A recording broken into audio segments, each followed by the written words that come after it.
আসসালামু আলাইকুম। আমি শেখ শমশের আলী। প্রিয় স্টুডেন্ট, আশা করি তোমরা সবাই ভালো আছো। এই মুহূর্তে তোমাদের সম্মুখে আমি যে বিষয়টা নিয়ে আলোচনা করতে যাচ্ছি, এটা চেঞ্জিং সেন্টেন্সের একটা গুরুত্বপূর্ণ অংশ, অ্যাসার্টিভ ইনটু ইম্পারেটিভ। তাই কীভাবে আমরা অ্যাসার্টিভ থেকে ইম্পারেটিভ বাক্যে নিয়ে যাব, এটা আমাদের অবশ্যই একটু মনোযোগ সহকারে শিখতে হবে এবং বোঝার চেষ্টা করতে হবে কীভাবে আমরা অ্যাসার্টিভ থেকে ইম্পারেটিভে নিয়ে যাব। অ্যাসার্টিভ সেন্টেন্স মানে বিবৃতিমূলক বাক্য এবং ইম্পারেটিভ মানে আদেশ, উপদেশ, নিষেধ, এক কথায় অনুজ্ঞাসূচক বাক্য। তা কীভাবে আমরা অ্যাসার্টিভ থেকে ইম্পারেটিভে নিয়ে যাব, এখানে কয়েকটা স্পেসিফিক রুল আছে। আমরা এই রুলগুলো অবশ্যই একটু মনোযোগ সহকারে শেখার চেষ্টা করব। এখানে আমি রুল নাম্বার 1 লিখছি, যদি বাক্যের সাবজেক্ট ইউ হয় এবং বাক্যটা হ্যাবোধক বা পজিটিভ হয়, তাহলে কোন টেন্সে আছে এটা আমরা দেখব না। বাক্যের প্রিন্সিপাল ভার্ব থেকে শেষ পর্যন্ত লিখে দেব। তাই স্টুডেন্ট, আমরা যে সময় এখানে উত্তরটা লিখবো, সবাই একটু মাইনিউটলি মনোযোগ সহকারে দেখার চেষ্টা করব। রুল 1-এ বাক্য you will do the work. হ্যাঁ স্টুডেন্ট, এখানে আমি কি লিখছি? You will do the work. আমরা স্পষ্টই দেখতে পাচ্ছি বাক্যের সাবজেক্ট ওখানে কি আছে, বাক্যের সাবজেক্ট ওখানে ইউ আছে, অর্থাৎ বাক্যের সাবজেক্ট ইউ আছে এবং বাক্যটা হচ্ছে আমাদের হ্যাবোধক। বাক্যটা কি আছে আমাদের? হ্যাবোধক। এই বাক্যটাকে কিভাবে আমরা ইম্পারেটিভ করব? স্টুডেন্ট, আমি এখানে বলছি বাক্যটা যদি হ্যাবোধক হয় মানে পজিটিভ হয়, কোন টেন্স আছে ওটা আমরা দেখবো না, অর্থাৎ অক্সিলারি ভার্বের কোনো প্রয়োজন আমাদের নেই। তাহলে আমরা কি করব? এখানে আমরা প্রিন্সিপাল ভার্ব হচ্ছে ডু, প্রিন্সিপাল ভার্ব কি? ডু। তাহলে আমরা এখানে কি লিখবো? ডু।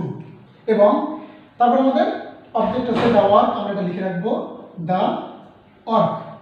হ্যাঁ স্টুডেন্ট, তাহলে আমাদের উত্তরটা কি হলো? You will do the work. এই বাক্যের উত্তর কি হচ্ছে? Do the work. একইভাবে যদি আমাদের বাক্য থাকে ইউ শুড গো দেয়ার। হ্যাঁ স্টুডেন্ট, এই বাক্যটাকে কিভাবে আমরা ইম্পারেটিভ করব? হ্যাঁ স্টুডেন্ট, লক্ষ্য করো, এখানে আমাদের বাক্যের সাবজেক্ট ইউ আছে এবং বাক্যটা আমাদের হ্যাবোধক। বাক্যের সাবজেক্ট ইউ এবং বাক্যটা আমাদের হ্যাবোধক। এটাকে আমরা কিভাবে ইম্পারেটিভ করব? লক্ষ্য করো স্টুডেন্ট, যেহেতু বাক্যটা হ্যাবোধক, অক্সিলারি ভার্বের কোনো প্রয়োজন নেই, সাবজেক্টেরও কোনো প্রয়োজন নেই, তাহলে আমরা কি করব? ন্যাচারাল ভাবে উত্তর লিখে দেবো গো দেয়ার। একইভাবে স্টুডেন্ট, যদি আমাদের বাক্য থাকে you play football, you play football, এই বাক্যটাকে কিভাবে আমরা ইম্পারেটিভ করব? এখানে কোনো অক্সিলারি ভার্ব আছে? না, নেই। কিন্তু বাক্যটা আমরা যখন উত্তর লিখবো তখন কি লিখবো? Play football. স্টুডেন্ট, আশা করি তোমরা বুঝতে পারছো। এভাবে যে ধরনের বাক্যই আমাদের আসুক না কেন, যদি বাক্যের সাবজেক্ট ইউ হয় এবং বাক্যটা যদি হ্যাবোধক হয়, আমরা কি করব? প্রিন্সিপাল ভার্বের বেস ফর্ম থেকে শেষ পর্যন্ত, প্রিন্সিপাল ভার্বের বেস ফর্ম থেকে শেষ পর্যন্ত, অর্থাৎ এখানে প্রিন্সিপাল ভার্ব হচ্ছে প্লে, আমরা কি লিখছি? Play football. এখানে প্রিন্সিপাল ভার্ব গো, আমরা কি লিখছি? গো দেয়ার। এখানে প্রিন্সিপাল ভার্ব ডু, আমরা কি লিখছি? Do the work. আশা করি স্টুডেন্ট তোমরা এটা বুঝতে পারছো, অর্থাৎ 1 নম্বর রুল আমাদের কমপ্লিট। একইভাবে আমরা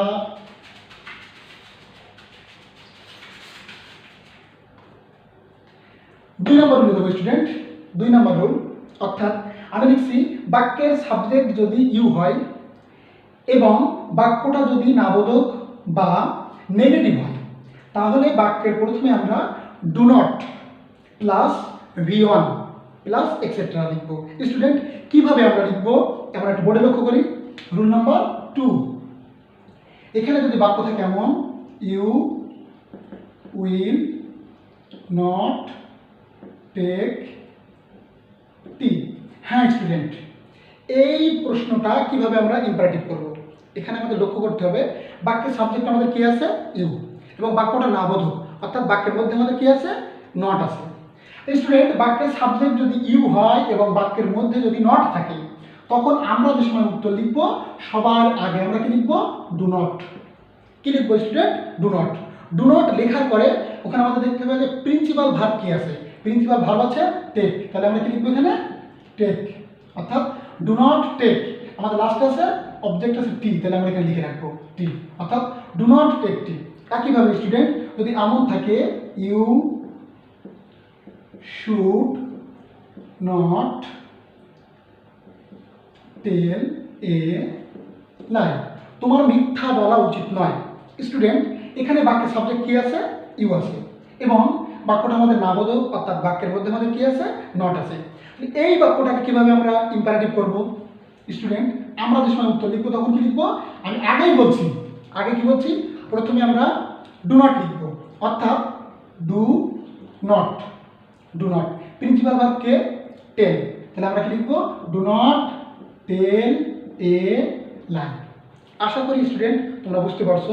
একইভাবে যদি আমাদের বাক্য থাকে you do not go there, you do not go there. Student, এই বাক্যটাকে কিভাবে আমরা ইম্পারেটিভ করব? এখানে অলরেডি আমাদের ডু নট দেওয়া আছে, ডু নট দেওয়া আছে। তাহলে আমরা এখানে কি লিখব? Do not go there. Student, আশা করি রুলটা ক্লিয়ার হয়েছে। অর্থাৎ আমাদের 2 নাম্বার রুলও শেষ। এখন আমরা কি করব? আমাদের 3 নাম্বার রুলে যাব।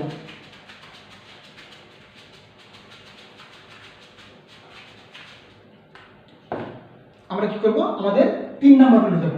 অর্থাৎ এখানে স্টুডেন্ট আমি লিখছি, কি লিখছি? বাক্যের সাবজেক্ট যদি ইউ হয় এবং বাক্যের মধ্যে যদি নেভার থাকে, আমি আবার বলি, বাক্যের সাবজেক্ট যদি ইউ হয় এবং বাক্যের মধ্যে যদি নেভার থাকে, ওই বাক্য কোন টেন্সে আছে এটা আমরা দেখব না। ওই বাক্য কোন টেন্সে আছে এটা আমরা দেখব না। প্রথমে আমরা কি লিখব? নেভার লিখব। নেভার লেখার পরে প্রিন্সিপাল ভার্ব অর্থাৎ ভার্বের বেস ফর্ম লিখব। সবার শেষে আমরা এক্সেট্রা লিখে দেবো। তা কিভাবে আমরা লিখব?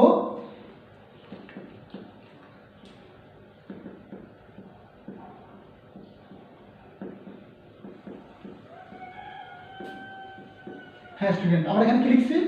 You will never take wine. কি লিখছি আমরা? You will never take wine. এই বাক্যটাকে কিভাবে আমরা ইম্পারেটিভ করব? স্টুডেন্ট, বাক্যের সাবজেক্ট আমাদের ইউ আছে। বাক্যের সাবজেক্ট কি আছে? ইউ। আমরা যে সময় উত্তর লিখব তখন আমরা কি লিখব? যেহেতু বাক্যের সাবজেক্ট আছে, প্রথমে আমরা নেভারটা লিখে নেব, NEVER, নেভার। তারপর কি লিখব? Take wine. আমি আবারও বলি, you will never take wine. এই বাক্যটাকে যদি আমরা ইম্পারেটিভ করতে চাই তাহলে আমরা কি লিখব? Never take wine. স্টুডেন্ট, একইভাবে যদি এমন থাকে, অনেকের প্রশ্ন হতে পারে যে ওয়াইন মানে কি? ওয়াইন মানে হচ্ছে মদ। ওয়াইন মানে কি? মদ। You will never cheat, CHEAT, cheat me. You will never cheat me. You will never cheat me. এই বাক্যটাকে কিভাবে আমরা ইম্পারেটিভ করবো স্টুডেন্ট? যেহেতু বাক্যের সাবজেক্ট ইউ আছে, তাহলে তো আমরা অন্য কিছু দেখছি না। আমরা কি করব? প্রথমে আমরা নেভার লিখে রাখবো, NEVER, never, CHEAT, cheat me.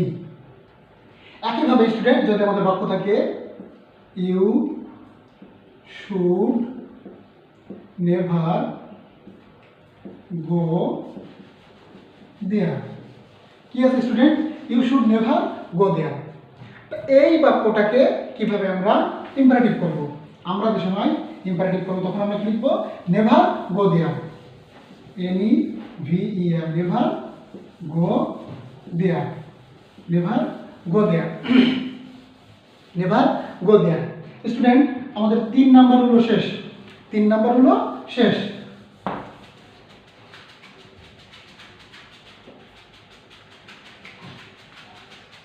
Student, এখন আমাদের কাজ হচ্ছে যে বাক্যের সাবজেক্ট যদি ইউ না হয়, আমি আবারও বলি, বাক্যের সাবজেক্ট যদি ইউ না হয়। হ্যাঁ স্টুডেন্ট, বাক্যের সাবজেক্ট যদি ইউ না হয় তখন আমরা অবশ্যই একটু মূল্যক সহকারে বোঝার চেষ্টা করব। আশা করি ইনশাল্লাহ প্রত্যেকে আমরা বুঝতে পারবো। বাক্যের সাবজেক্ট যদি ইউ না হয় তাহলে আমরা একটা বাক্য লিখি।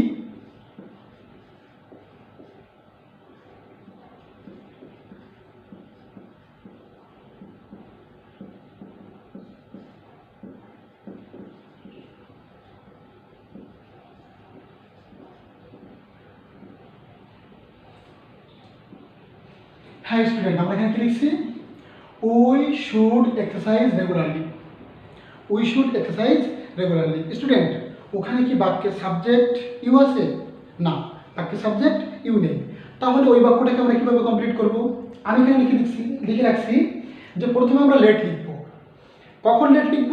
বাক্যের সাবজেক্ট যদি ইউ না হয় তখন আমরা প্রথমে লেট লিখব। হ্যাঁ স্টুডেন্ট, আমরা এখানে কি লিখলাম তাহলে? লেট। তারপর কি বলছি? সাবজেক্টের অবজেক্টিভ রূপ লিখব। সাবজেক্টের অবজেক্টিভ রূপ। হ্যাঁ স্টুডেন্ট, এখানে সাবজেক্ট উই আছে, তাহলে উই এর অবজেক্টিভ রূপ কি? উই এর অবজেক্টিভ রূপ হচ্ছে আস। উই এর অবজেক্টিভ রূপ আস। এখন স্টুডেন্ট, আমরা লেট আস এই কথাটা লিখছি। এখন আমাদের লেখা লাগবে প্রিন্সিপাল ভার্ব। তো এই বাক্যের প্রিন্সিপাল ভার্ব কে? বাক্যের প্রিন্সিপাল ভার্ব হচ্ছে এক্সারসাইজ। এক্সারসাইজ অতিরিক্ত অংশ আছে regularly. Regularly, let us exercise regularly. একইভাবে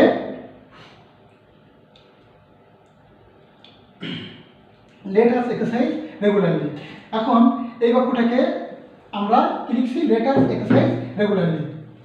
I will read the book. I will read the book. Student, এই বাক্যটাকে কীভাবে আমরা ইম্পারেটিভ করব? যেহেতু বাক্যের সাবজেক্ট আমাদের ইউ নেই, তাহলে প্রথমে আমরা কি লিখব? প্রথমে আমরা লেট লিখব। প্রথমে কি লিখব? লেট।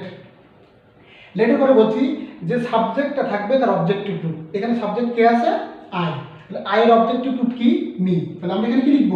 মি। Let me. তারপর প্রিন্সিপাল ভার্ব থেকে শেষ পর্যন্ত, অর্থাৎ let me read the book. Let me read the book. একইভাবে যদি এমন থাকে, Rahim should help the poor. Rahim should help the poor. Student, একই নিয়ম, যেহেতু বাক্যের সাবজেক্ট আমাদের ইউ নেই, অর্থাৎ ইউ যেহেতু নেই, প্রথমে আমরা কি লিখব? প্রথমে আমরা লেট লিখব, অর্থাৎ লেট। এবার বলছি যে সাবজেক্টটা থাকবে তার অবজেক্টিভ রূপ। আমরা জানি রহিম একটা নাউন এবং ওর অবজেক্টিভ রূপও রহিম, অর্থাৎ let Rahim. Let Rahim. Principal verb হচ্ছে হেল্প, তাহলে আমরা এখানে কি লিখব? Help the poor. Let Rahim help the poor. হ্যাঁ স্টুডেন্ট, আশা করি প্রত্যেকে বুঝতে পারছো। এরপরে আমরা আরও একটু স্পেসিফিক নিয়মে যাব।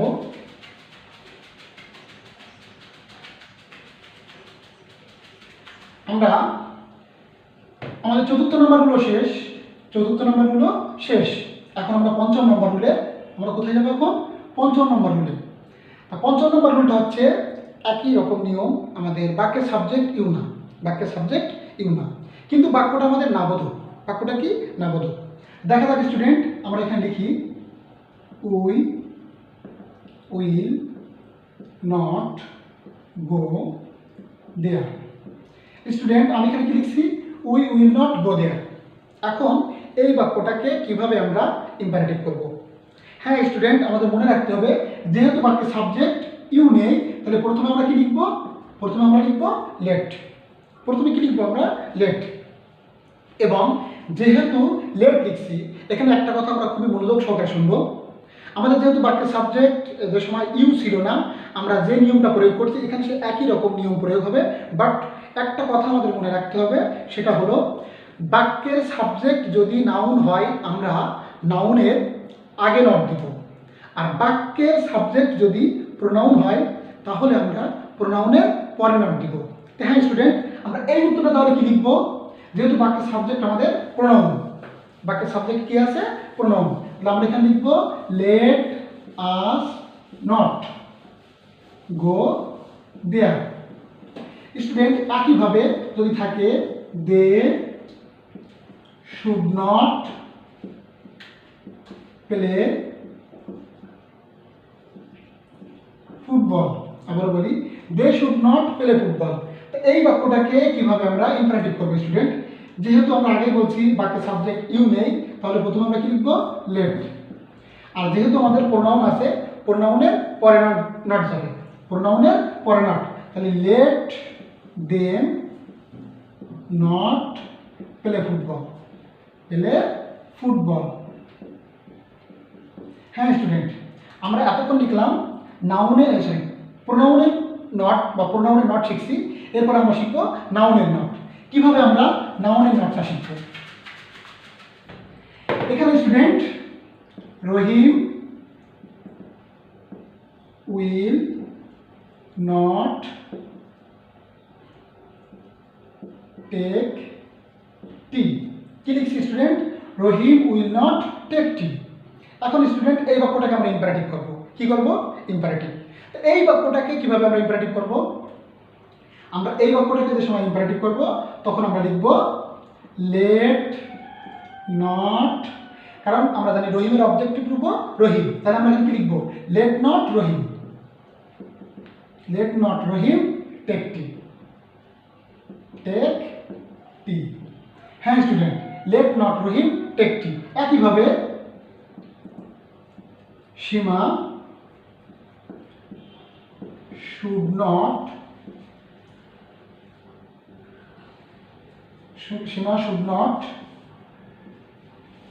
Read the story. হ্যাঁ স্টুডেন্ট, এই বাক্যটাকে কিভাবে আমরা ইম্পারেটিভ করব? তা আমরা যে সময় এটা ইম্পারেটিভ করব, আমরা প্রথমে কি লিখব? লেট। এবং যেহেতু আমাদের সীমা একটা নাউন, তাহলে আমরা কি করব? আগে নট দিব। তাহলে let not Seema, let not Seema read the story, read the story, let not Seema read the story. এখন স্টুডেন্ট, আমাদের এছাড়া আরও অনেক স্পেসিফিক বা বিভিন্ন স্টাইলে বিভিন্ন সিস্টেমে বাক্য আসতে পারে। যদি আসে, সেই সমস্ত বাক্যগুলো আমরা কিভাবে সমাধান করব, এটা আমরা অবশ্যই শিখে নেব বা জেনে নেব।